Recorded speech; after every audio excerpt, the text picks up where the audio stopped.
Stéphane, il s'en sort bien quand même. non, pour lui demander des places, il faut faire des restaurants. Très attachant. Ce qui est idiot, c'est qu'on ne le savait pas. Ça, c'est une surprise. Et non, mais on aurait pu. Oui, vas-y. C'est un bel objet, hein. Mais à mon avis, il y en aura d'autres. Hein. Bah oui. C'est le premier de la collection. Il est beau, hein. Ah non, il n'y a pas la cigogne. Ah non, mais ça, c'est pas du cinéma, ça. C'est le lion, C'est de la vidéo. Où est-ce qu'on la trouve, la vidéo? Je sais pas. Moi, j'ai acheté à la FNAC. La FNAC. Mais ils l'ont peut-être là. Hein. À mon avis, ils l'ont peut-être. Allez, je vais prendre des billets. La dernière fois, j'ai pas eu le temps de vous annoncer un certain nombre d'événements conjoints à ce cycle donc, consacré à toute l'œuvre filmique d'Armand Gatti. Donc, d'abord, à la Cinémathèque même, vous savez sans doute, si vous avez vu les prochains programmes, que le cycle continue. Et donc, l'un des événements, c'est que le vendredi 10 juin, la salle Georges Franju va être entièrement occupée par Armand Gatti et, disons, sa tribu, si on peut dire, ses admirateurs, ses assistants, les spécialistes aussi qui commencent à se multiplier de cette œuvre si riche. Donc à partir de 15 h, le vendredi 10 juin, il y aura une série de conférences et de tables rondes et aussi de projections de films inédits et qui se poursuivront avec les 2 séances du soir, donc au rythme habituel. Donc parmi les invités, outre bien sûr Armand Gatti et Hélène Châtelain, que je salue, vous pourrez entendre notamment Luc Dardenne, donc, qui a été un assistant d'Armand Gatti, Marc Kravetz, donc son premier biographe, si je puis dire, et aussi Jean-Paul Fargier, et toute une série de jeunes experts, de jeunes spécialistes, dont beaucoup ont participé à ce deuxième événement que je voulais vous signaler, donc qui est la parution récente du numéro 2 des cahiers Armand Gatti, donc qui est un considérable volume co-dirigé par Catherine Brun et Olivier Neveu et qui est entièrement consacré au cinéma d'Armand Gatti. Donc il y a à la fois des études historiques, analytiques, beaucoup de documents, à la fois textuels et iconographiques. C'est un ensemble absolument remarquable publié par La Parole Errante. Voilà, on le trouve entre autres à la librairie de la Cinémathèque. Et puis le troisième élément que je ne peux pas vous montrer parce que cordonnier étant plus mal chaussé, je ne l'ai pas, c'est le coffret édité par les éditions Montparnasse qui vient de paraître de cette magnifique série vidéographique qui s'intitule Le lion, sa cage et ses ailes, donc co-réalisée, si on peut dire, par Armand Gatti, Hélène Châtelain, Stéphane Gatti, et voilà, tout un ensemble de travailleurs immigrés à Montbéliard, donc au mi-temps des années 70, donc une expérience vidéographique absolument exceptionnelle, donc on n'a pas programmé à la Cinémathèque, puisqu'elle sortait en DVD en même temps. Voilà, donc beaucoup de choses efflorescentes autour de cette œuvre extraordinaire, et donc je peux enfin laisser la parole à Armand, qui va nous introduire à l'autre Cristobal. Merci beaucoup d'être là, c'est une grande joie. Bon.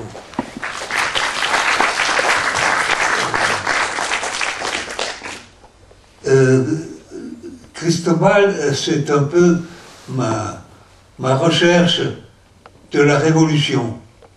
Et pour aller, je l'ai cherché, et je suis parvenu grâce à Che Guevara, j'ai pu aller à Cuba. Et j'ai donné comme argument pour faire le film, je suis venu ici gagner la guerre d'Espagne. Non pas avec un fusil, mais avec une caméra. Parce que c'est comme ça qu'elle doit être gagnée, et qu'elle n'a jamais été perdue. Et c'est l'argument que j'ai donné, pour essayer d'intéresser quelques personnes, etc., à cette aventure. Et donc j'arrive à Cuba, et là-dessus, interdit par le gouvernement. l'argument était très très simple, c'est que je n'étais pas un révolutionnaire, j'étais un surréaliste. Heureusement, Fidel Castro a tout de suite répondu « J'adore les surréalistes ». Et c'est comme ça que le film a commencé. Alors c'est... évidemment, ça n'a rien à voir avec tous ces cinéastes, enfin, bon, il n'y en a pas tellement, qui font un peu dans la révolution le politique, etc., qui ont des vérités à affirmer, etc. Vous verrez le film, hein, c'est le peuple cubain, hein, qui trouve que la révolution, que la terre est mal faite, que tout ce qu'il y a sur la terre est pas très bon. Alors il décide de partir à l'assaut du ciel pour que Dieu capitule. Alors, et c'est l'expédition qu'ils font. Malheureusement, entre-temps, il y a le dictateur qui est mort, qui est monté au paradis et qui a réussi, lui, à renverser Dieu et à prendre le pouvoir. Voilà, et puis vous verrez tout le reste, comment ça se passe, etc. Enfin, parce qu'il y a beaucoup d'épisodes, enfin, d'autant plus compliqués que le matelot qui essaie d'organiser cet assaut du ciel, Cristobal, un peu à la manière de Christophe Colomb, c'est pour ça que, d'où le titre du film, Cristobal, pendant cet assaut du ciel, en arrivant, il voit une fille formidable, c'est la Sainte Vierge, et il tombe amoureux. Alors, évidemment, courir derrière la Sainte Vierge et faire la révolution, ce sont deux façons de procéder qui ne sont pas toujours superposables. Hein? Et les quelques ennuis qui arrivent. Donc, vous voyez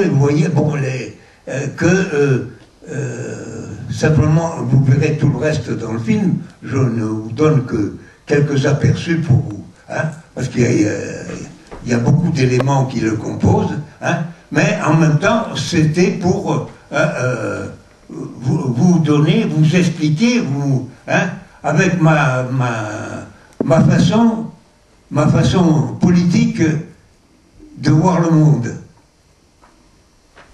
Voilà, merci.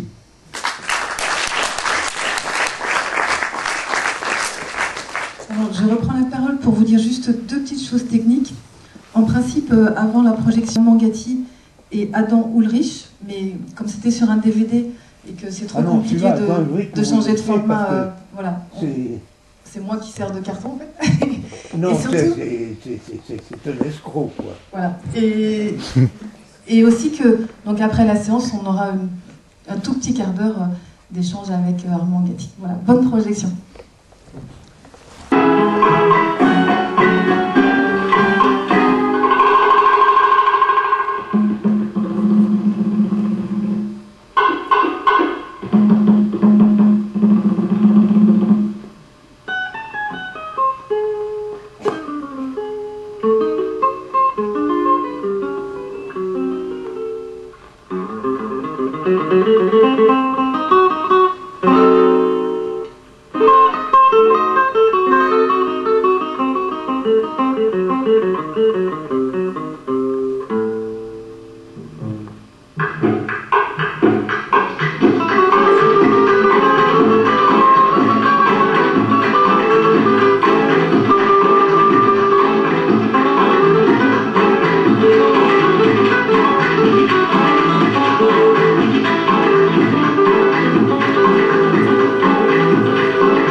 señores del palacio de